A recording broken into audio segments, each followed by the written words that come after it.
តោះយើងអស់គ្នាមកតខ្នោបាយស្រាអានេះខ្នោយើងបដោះក្របទេនេះពូជខ្នោបាយស្រាយើងយកមកតជាមួយដើមដែលយើងបដោះក្របយើងមានគឺយើងមានកត្រៃសម្រាប់កាត់តយើងតសៀបពីលើយើងកាត់វាមកឲ្យត្រឹមល្អរួចហើយយើងមានកំបិតគឺកំបិតយើងសម្រាប់ចិត្តមេដែលយើងយកមកតហ្នឹងសំល្មមមកយើងកុំចាស់ពេកឬខ្ចីពេកណារួចហើយយើងចិត្តខាងសងខាងសម្រាប់យើងស្រូបពីលើយើងចាប់បានផ្ទះហើយយើងពុះវាមកពុះដើមដែលយើងតលើគល់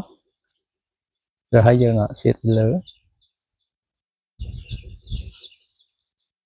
អានេះមានអ្នកដែលចង់បានអញ្ចឹងគាត់ហួយតឲ្យអានេះយើងប្រាប់ខ្ចប់នំឬក៏ខ្ចប់នំកាអីខ្ចប់ផ្លែឈើអីយើងយកមករុំមកយើងរុំគល់វាឲ្យជាប់ទៅរួចហើយយើងរុំទាំងអស់ទាំងគល់ទាំងចុងតាមរយៈពេលខ្ទង់មួយខែឬក៏កន្លះខែគឺវាចាប់ដើមលើសត្រួយមកគឺជាប់ការតគឺប៉ុណ្្នឹងឯងគឺងាយស្រួលទេអានេះខ្នោដែលយើងបដោះក្របអានេះយើងសម្រាប់ទុកតទៀតខាងក្រោយនេះយើងបដោះក្របដែរគឺបឺអានេះបឺខ្មែរយើងបឺឲ្យទលាប់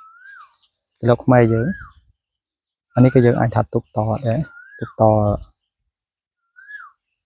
ទម្លាប់ខ្មៅទម្លាប់សូកូឡាការតមានតែប៉ុណ្្នឹងឯងគឺងាយស្រួលទេ